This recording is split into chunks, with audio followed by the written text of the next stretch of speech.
परमात्मा आप तक पहुंचने के लिए अब कैसी कैसी लीला करता है। मैं रोवत हूं सृष्टि को, सृष्टि रोवे मोहे, गरीबदास इस वियोग को समझ न सकता कोई। जो जन मेरी शरण है ताका हूं मैं दासे, गेल गेल लाग्या फिरूं हूं जब तक धरती आकाशे। पुण्यात्मा, परमात्मा कहते हैं जो मेरी एक बार शरण में आ गया उसको मैं छोड़ूंगा नहीं, उसके साथ रहूंगा। ठीक है, उसका दुर्भाग्य है वो जो यहाँ से निकल नहीं पा रहा, फिर भी परमात्मा इतना दयालु है, आपके पीछे पीछे फिर रहा है। अपना आत्मा विचार करो, ये पुस्तक आपको प्राप्त हुई या टीवी सुनने को प्राप्त हुआ। एक परिवार के 3, 4, 5 सदस्य हैं, जिनमें से 3 को ये ज्ञान समझ में आ गया, उनकी इच्छा बनी हम नाम लेंगे, दीक्षा लेंगे, कल्याण करवाएंगे। उन्होंने दीक्षा ले ली, प्रतिदिन अपना नित्य आरती श्रमणी और सारा कुछ कर रहे हैं, मंत्र कर रहे हैं, सत्संग में भी आ रहे हैं। और बाकी शेष 2 हैं वो बिल्कुल सोचते भी नहीं, कहते हैं तो भी नो के तुम ही कर लो, तुम ही पार हो जाना, हम तो फिर देख लेंगे। अब फिर क्या देख लेंगे, गदा बने पाछा तो कुम्हार देखेगा, आप क्या देखोगे? कड़म मारेगा लठ, 2.5 मन का बोरा होगा कमर के ऊपर, फिर देख लेंगे। अब देखना अब है, ज्ञान समझो।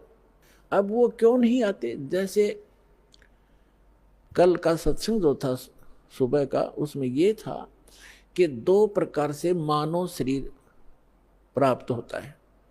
एक तो पिछले पुण्यकर्मों के आधार से मानव शरीर लगातार 2, 4, 10, 50, 100 भी हो सकते, ज़्यादा भी हो सकते, लेकिन वो पूंजी समाप्त हो जाएगी, फिर 84 लाख योनियों में जाना ही पड़ेगा यदि उस मनुष्य जीवन के दौरान आपको तत्वदर्शी संत नहीं मिला। अब जो प्रश्न चल रहा है, मानव शरीर प्राप्त करके जो प्राणी सत भक्ति नहीं करते, 2 प्रकार से मानव शरीर प्राप्त होता है।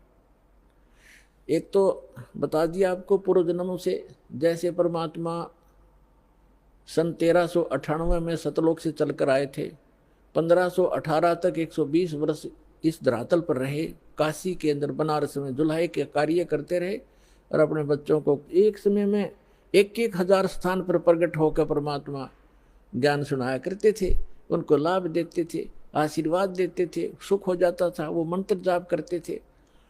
64 लाख शेष हो गए थे उस दानक के, जुलाए के, एक गरीब झोंपड़ी में बैठे व्यक्ति के 64 लाख शेष, इतना सुख दिया था परमात्मा ने।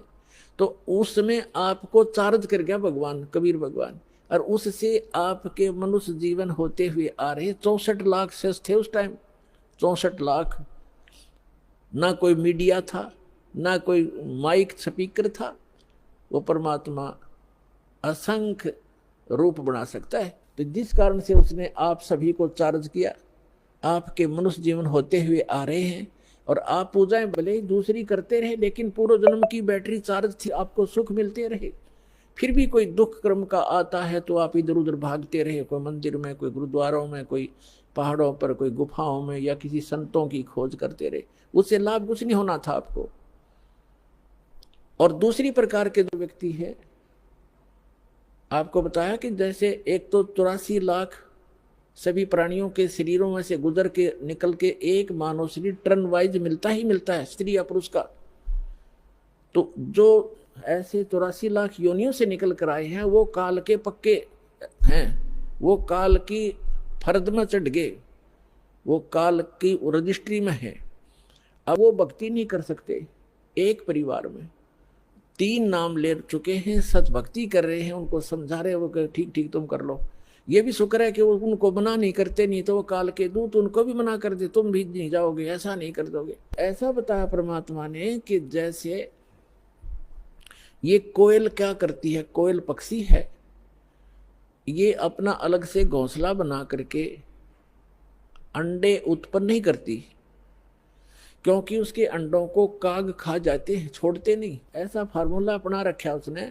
जैसे मादा कवि ने अंडे उत्पन्न किए घोंसले में, और वो जाती है चुग्गा चरने इधर उधर, वो देख लेती है कि चलेगी काफी दूर, तो उसके घोंसले में अपने अंडे उत्पन्न कर देती है।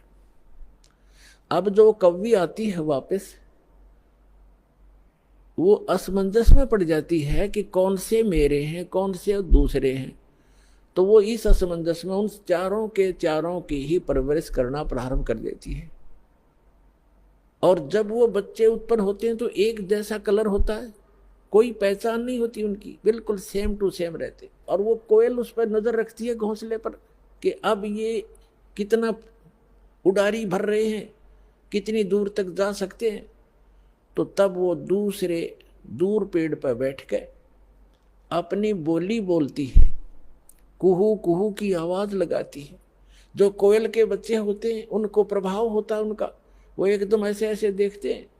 जब वो फिर बोलती रहती है तो उड़कर वो अपनी माँ की बोली से आकर्षित होकर अपनी माँ की तरफ उड़कर चल पड़ते हैं।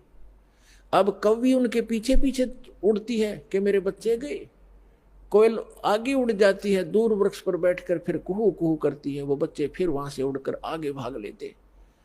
अब कौवी ये सोचती है ये तो गए सो गए, पिछले बच्चे रह गए, उन पर कोई आपत्ति ना आ जाए, उनको संभालूं, आकर के वो वापस आ जाती है। तो कहने का भाव ये है कि उस घोंसले में 4 बच्चे थे, 2 कोयल के 2 काग के। कोयल वालों के वहां बोली असर करगी, काग वालों के वहां में भी नहीं, वो देख नहीं रहे, वहीं बैठे आराम से। तो इसी प्रकार समझना, जो परमात्मा के पूर्व जन्म के संस्कारी बच्चे हैं, संस्कारवश एक ही घर में जन्म भी है, जो काल वाले हैं वो नहीं मानेंगे, और जो कोयल के बच्चे हैं वो सतलोक आश्रम पर वाला में जल्दी आ लेंगे, ज्यादा देर नहीं लगाएंगे। यानी जो परमात्मा के बच्चे हैं, पूर्व जन्म के संस्कारी हैं, वो शीघ्र आ जाएंगे। परिवार के परिवार आ रहे हैं, वो सारे के सारे कोयल के हैं, भले ही वो काल के घोंसले में यहाँ यानी इस लोक में जन्म हो गया। एक जैसी क्रिया थी पहले, तो अब बदल जाएंगी, एकदम चेंज हो जाएंगी सब क्रियाएं भक्तों की, भक्तों जैसे लक्षण हो जाएंगे। तो इस प्रकार तो क्या बताते हैं परमात्मा, जो जन मेरी शरण है ताका हूं दासे, गेल गेल लाग्या।